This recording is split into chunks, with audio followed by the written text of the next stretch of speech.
Hi guys, welcome to Lovely Whispers 26. I hope you guys are doing well. This is Sunday and I am filming a video for the channel to get it uploaded so you guys can know more about this channel. And what I'll be doing is strictly information, strictly support that I'll be passing along that helped me out, because in 2014 I had no clue what I was doing, what happened to my mom, so on and so forth. I'm talking about endless answers, and nobody was there to help.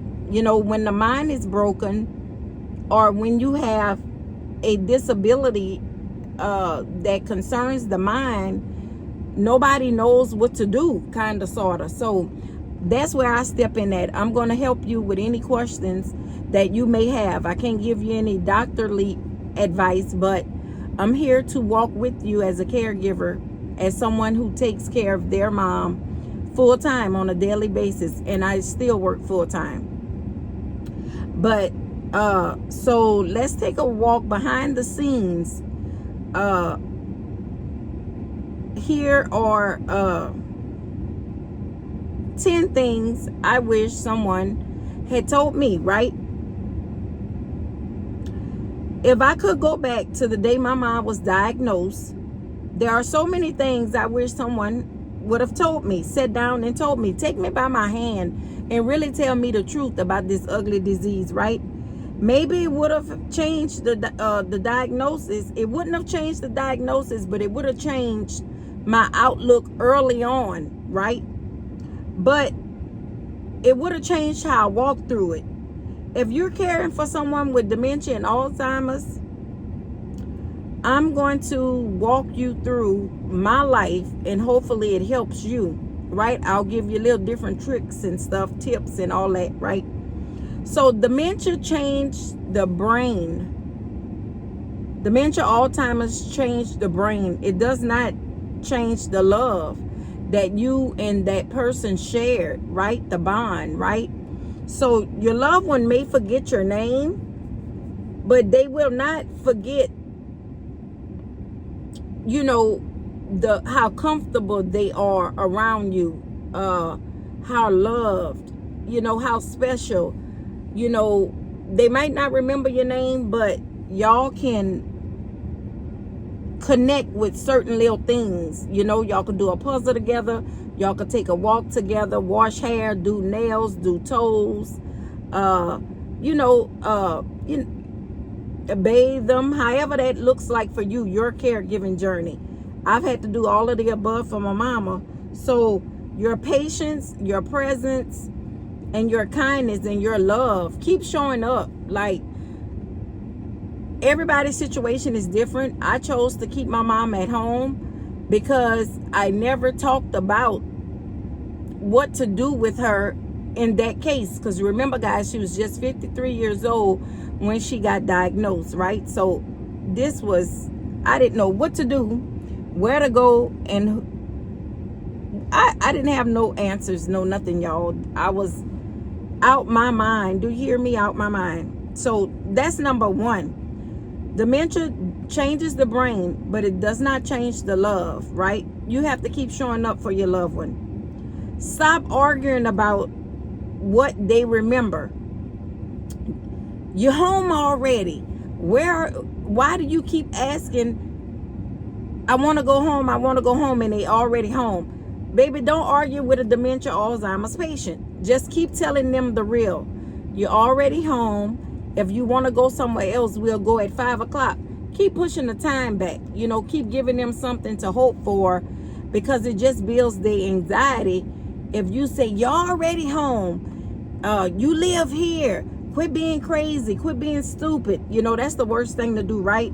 So stop arguing about what they remember, and quit asking them when you walk up to them, what's my name? You remember me? You remember my name? What's my name? Don't do that kind of stuff, right? So that's another thing. Correcting them usually creates fear or frustration. Meet them where they are. Instead of trying to pull them back to reality, just reassure them you're home, you're safe. But if you want to go somewhere later, we can go take a ride later, right? Try to do something like that. Throw them off, but don't argue with them, because it gets worse. Every day is going to be different. Every day is going to be different. Every patient is different. So just because his dad did that don't mean your dad gonna do that. Just because your mom went through X, Y, and Z don't mean that your mom is gonna go through that, right?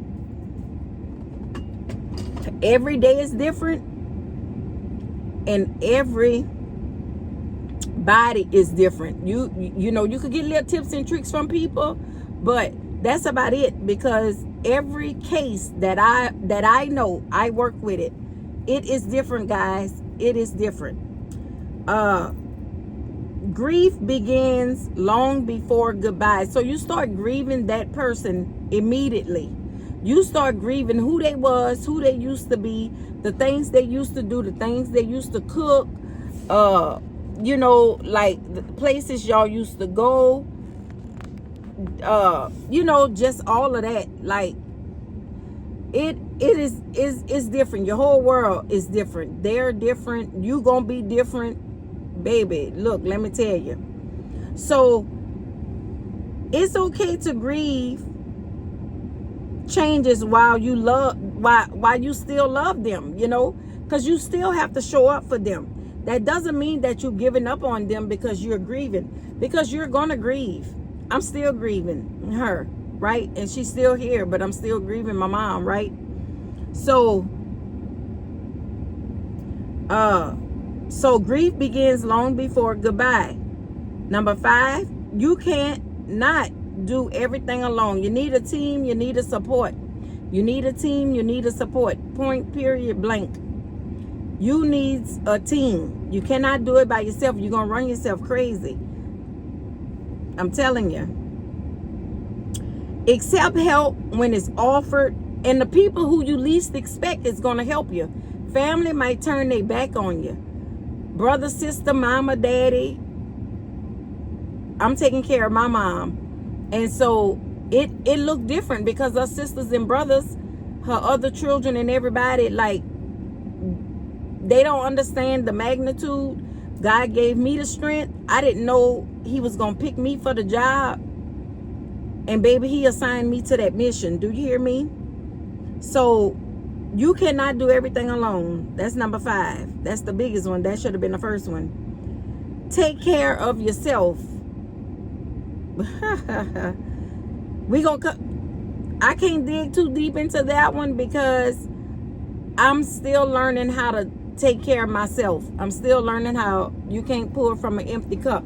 You're going to have to talk to your pastor, your teacher, your preacher, everybody, a spiritual mother, a spiritual father.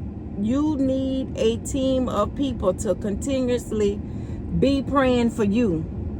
Continuously be praying for you. You're going to need that. I'm telling you. Along with you praying for yourself, multiple books, multiple puzzles, color, anything that can ease your mind, right? And support groups, they good too. See, I didn't know nothing about support groups when I first started with my mama. You know what I'm saying? They got tons of support groups and stuff. Now it's 2026. But I've been in the thick of this thing a long time with my mama. Celebrate the small moments.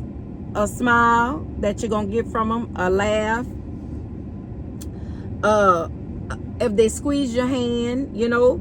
A moment of recognition can become treasured moments. Hold on to those because they're far and in between, right? And memories, their memories goes and come like waves, right?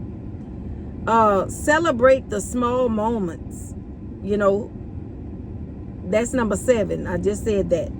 8, learn as much as you can. Dive deep into that thing. Like I said, you can get tips and tricks from people. The doctors don't even know everything about Alzheimer's, dementia. Because most times, Alzheimer's and dementia is mixed with something else. Is mixed with paranoia.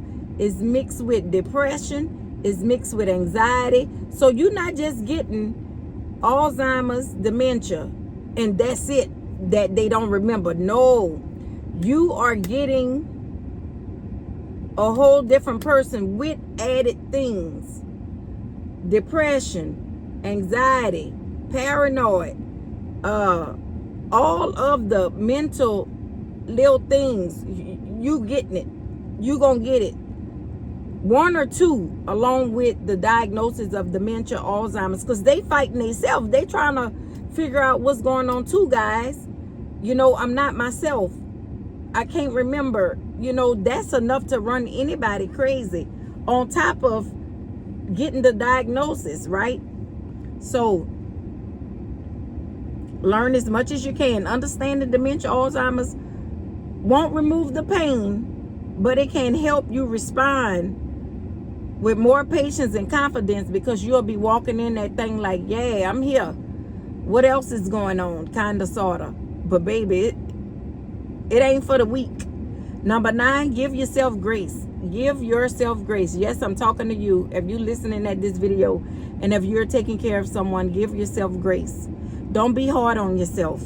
You know, you'll have difficult days. You'll have days you don't feel like doing nothing but crying and punching a wall. But give yourself grace. You may lose your patience or question yourself, but that doesn't mean you failing the assignment that God has put on you. It means that you're human, so you get up and you do it all over again. Number 10,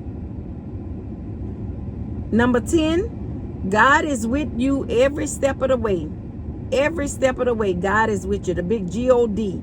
Like I said, some days it was just me and God, guys. Even when the road feels lonely, you're not walking it alone. God's strength is available when yours run out. His strength will come when you weak.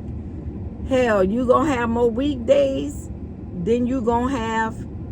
That's just life. That's why we have to lean and depend on him, right? So there's a bonus little tip. I wish someone had told me that my loved one was still in there. The person who you love, the person that had you, birthed you, however the cut may go, your grandmother, your grandfather, that person is still there, guys. That person is still there. They might not know your name. They might not even know you with them or whatever. You really don't know what they're thinking, because at the end, they can't talk, right? But you just do your part. You just do your part, so you won't have any regrets when your turn come, right? The disease changed the brain, but it never erased the worth of a person. They are worth your love, your patience, and your dignity.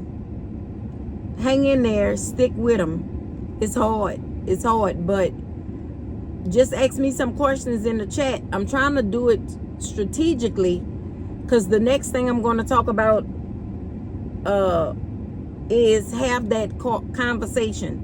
Start having, if you're a certain age, you need to be talking with your kids to let your kids know what to do with you if you get sick suddenly, right? If you get sick unexpectedly, talk to your family, talk to your kids. It's good for them to know that you have a plan. A lot of people are doing that now. But y'all are not walking this alone. There's plenty of people that are going through this, but it's not talked about enough. But I'm here. Like I said, I'm lovely. I put whispers with it because my mom can no longer speak. I've been her voice since 2013, 2014. I advocate for her. I would do anything for my mom. Like I said, I've tried to put her in a home about 3 times, but I never could leave her, because we never had that conversation as to, Mom, if such and such happened to you, what can we do? You know, like, I never had that conversation. So I really didn't know, so I had to figure it out myself. So that's why I'm trying to write the blueprint for a young person to have to take care of a sick mom, dad, sister, brother, whoever, right? When you suddenly, unexpectedly become a caregiver. But I am lovely. Thank y'all for being here. I'm going to upload this video, and I pray a huge blessing over any caregiver that comes across this channel. I pray for your mental. I pray for you financially. I pray sweet blessings over you in Jesus' name. I pray for your soul. I pray for the hard days, the good days, the bad days, the terrible days. Take care of yourself. I'll do the same. Keep showing up. Keep being you. Keep being blessed. Y'all have a good one. Thank y'all for listening.